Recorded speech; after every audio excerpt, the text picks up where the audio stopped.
नमस्कार। मैं इस वक्त इज़राइल में एक ड्रूज़ समुदाय के घर में हूँ और यहाँ से उनकी बालकनी से मैं उस पूरी जगह को देख पा रहा हूँ जहाँ ये अनोखा समुदाय रहता है। इनके बारे में ना कुछ बातें ऐसी हैं जो आपको सच में हैरान कर देंगी।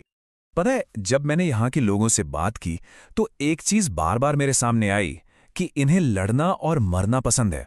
सेना की नौकरी इनके लिए सबसे ऊपर है, सबसे जरूरी। पर सवाल तो यही उठता है कि आखिर ऐसा क्यों है? कोई कौम लड़ने और मरने को इतनी अहमियत क्यों देती है? इसी सवाल का जवाब ढूंढने के लिए ना हमें इस समुदाय को थोड़ा और गहराई से समझना होगा। तो चलिए इस पहेली को सुलझाते हैं।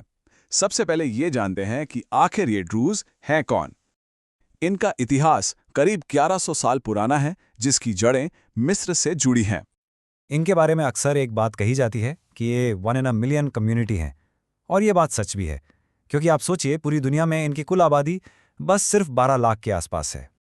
और ये जो 12 लाख लोग हैं, इनकी ज़्यादातर आबादी सिर्फ 3 देशों में ही रहती है। सबसे ज़्यादा ड्रूज़ आपको सीरिया में मिलेंगे, उसके बाद लेबनान में और फिर इज़राइल में। अच्छा, अब जो बात इन्हें सबसे खास, सबसे अलग बनाती है वो है इनकी पहचान। ये खुद को ना तो इस्लाम से, ना ईसाई धर्म से और ना ही यहूदी धर्म से जोड़ते हैं। उनका जवाब एकदम सीधा और साफ है, हम ड्रूज़ हैं, बस यही हमारी पहचान है। ठीक है, तो अब जरा इनके उन अनोखे विश्वासों और इनकी जीवन शैली पर गौर करते हैं जो इनके समाज को इतना मजबूत और एक साथ बांध कर रखती है। देखिए, इनके समाज की बुनियाद ना 4 मजबूत स्तंभों पर टिकी है। पहला, ये पुनर्जन्म में बहुत गहरा विश्वास रखते हैं और शायद इसी वजह से मौत का डर इनके लिए कम हो जाता है। दूसरा, आप ध्रुज बन नहीं सकते, आप सिर्फ पैदा हो सकते हैं, मतलब धर्म बदलना यहाँ पूरी तरह से मना है। तीसरा, शादी सिर्फ और सिर्फ समुदाय के अंदर ही होती है, जिससे इनकी पहचान और भी मजबूत हो जाती है। और चौथा, इनके परिवार के रिश्ते वो इतने गहरे होते हैं कि पूरा का पूरा समुदाय एक बड़े परिवार जैसा लगता है। अब यहाँ एक बहुत ही दिलचस्प बात सामने आती है। इस पूरे समुदाय में जो लोग धार्मिक शिक्षा या दीक्षा लेते हैं वो सिर्फ 15% हैं। जी हाँ, बाकी के 85% लोगों को सेक्युलर यानी धर्मनिरपेक्ष माना जाता है।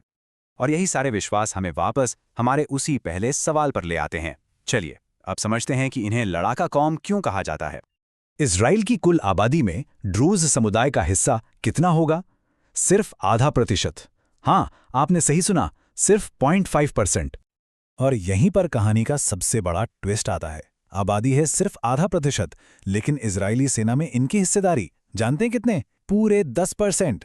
ये एक आंकड़ा ही ये बताने के लिए काफी है कि इजराइल में इन्हें किस नज़र से देखा जाता है। और ऐसा नहीं है कि ये सिर्फ इजराइल तक ही सीमित है। इनके पड़ोसी देश लेबनान को देखिए, वहाँ भी इनकी आबादी बहुत कम है, लेकिन लेबनान की सेना के जो प्रमुख हैं वो भी एक ड्रूज़ी हैं। ये इनकी सैन्य प्रतिष्ठा को दिखाता है। अब जो बात है ना, वो वाकई में बहुत दिलचस्प है। वो ये कि इनकी ये पहचान और इनकी वफादारी किसी सरहद को नहीं मानती। जब इनके समुदाय पर दुनिया में कहीं भी कोई भी आंच आती है तो फिर सीरिया, लेबनान और इजराइल के ड्रूज़ के लिए ये सरहदें कोई मायने नहीं रखती। इसका एक बेहतरीन उदाहरण अभी हाल ही में देखने को मिला था, जब सीरिया के श्वेदा में ड्रूज समुदाय पर हमला हुआ। तो पता है क्या हुआ? इजराइल में बैठे हजारों ड्रूज अपने भाइयों को बचाने के लिए बॉर्डर की तरफ दौड़ पड़े। हालात इतने गंभीर हो गए थे कि खुद इजरायली सरकार को मजबूर होना पड़ा और उनकी रक्षा के लिए हवाई हमले करने पड़े।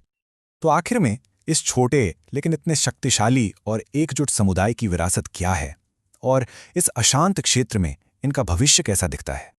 तो सार, ये है ड्रूज़, एक योद्धा समाज है और इनकी सबसे बड़ी ताकत है इनकी अटूट निष्ठा अपने लोगों के लिए, अपनी परंपराओं के लिए और अपनी इस अनूठी पहचान के लिए।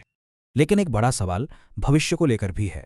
जिस तरह से दुनिया तेजी से बदल रही है और इनकी आबादी भी बहुत सीमित है, तो क्या ड्रूज़ समुदाय अपनी इस सदियों पुरानी और अलग पहचान को हमेशा के लिए बनाए रख पाएगा? ये एक ऐसा सवाल है जो हमें सोचने पर मजबूर करता है।